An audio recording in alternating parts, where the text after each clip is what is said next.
अगर हम बात करें शाहरुख खान के बारे में, तो शाहरुख खान पहले कुछ इस तरह दिखते थे, अब कुछ इस तरह दिखते हैं, 59 साल के हो चुके हैं।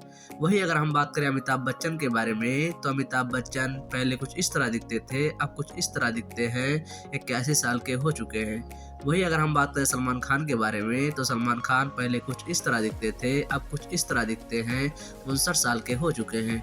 वहीं अगर हम बात करें अजय देवगन के बारे में, तो अजय देवगन पहले कुछ इस तरह दिखते थे, अब कुछ इस तरह दिखते हैं, 55 साल के हो चुके हैं।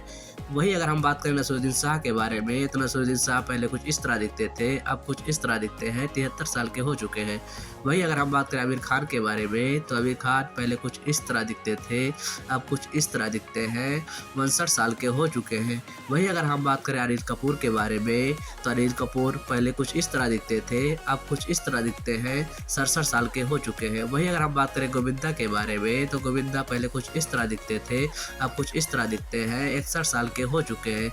वहीं अगर हम बात करें रणबीर कपूर के बारे में, तो रणबीर कपूर पहले कुछ इस तरह दिखते थे, अब कुछ इस तरह दिखते हैं, 42 साल के हो चुके हैं। वहीं अगर हम बात करें ऋतिक रोशन के बारे में, तो ऋतिक रोशन पहले कुछ इस तरह दिखते थे, अब कुछ इस तरह दिखते हैं, 50 साल के हो चुके हैं। वहीं अगर हम बात करें धर्मेंद्र के बारे में, तो धर्मेंद्र पहले कुछ इस तरह दिखते थे, अब कुछ इस तरह दिखते हैं, 89 साल के हो चुके हैं।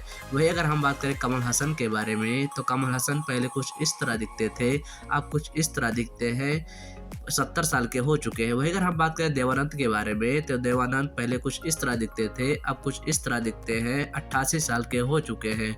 वहीं अगर हम बात करें जैकी श्रॉफ के बारे में, तो जैकी श्रॉफ पहले कुछ इस तरह दिखते थे, अब कुछ इस तरह दिखते हैं, 67 साल के हो चुके हैं। वहीं अगर हम बात करें मिथुन चक्रवर्ती के बारे में, तो मिथुन चक्रवर्ती पहले कुछ इस तरह दिखते थे, अब कुछ इस तरह दिखते हैं, 74 साल के हो चुके हैं।